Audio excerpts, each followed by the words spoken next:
Direktorat Lalu Lintas Polda Sumsel menggelar pemantauan posko pengamanan dan pelayanan menjelang arus mudik Lebaran di sepanjang Jalan Lintas Timur dan Jalan Lintas Tengah sebagai pintu masuk perbatasan menuju Palembang, Sumatera Selatan. Dari pantauan Sriwijaya TV bersama Dirlantas Polda Sumsel, di titik pertama di Kabupaten Ogan Ilir terdapat 5 posko siaga gabungan yang telah disiapkan. Selain itu juga telah disiapkan 1 unit mobil derek untuk mengantisipasi segala kemungkinan yang terjadi saat arus mudik nanti. Menurut Kombes Pol Bambang Pristiwanto, Kadirlantas Polda Sumsel mengatakan, hal ini dilakukan sebagai upaya pihak Polda Sumsel dalam memberikan kenyamanan pemudik saat arus datang dan balik, sehingga para pemudik yang menuju Palembang dari lintas timur dan tengah dapat berjalan lancar. Apalagi saat ini beberapa perbaikan jalan yang dikerjakan oleh Balai Besar Jalan pun sudah sangat siap dilintasi oleh angkutan mudik Lebaran.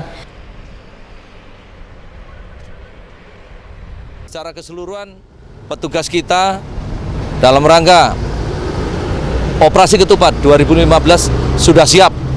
Sudah siap dari H-7 sampai H+7.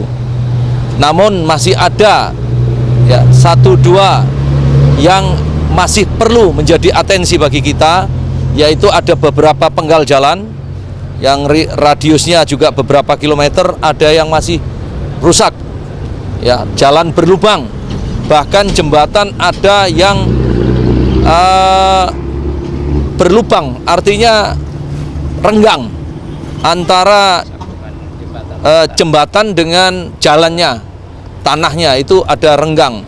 Ada 2 jembatan tadi itu perlu diwaspadai, itu baik di wilayah OI maupun OKI. Ada beberapa, saya ulang, ada beberapa rentang jalan yang masih berlubang.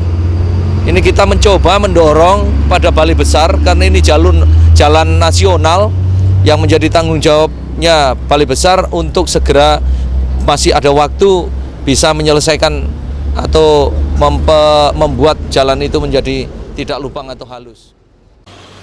Reza Dinata, Sriwijaya TV.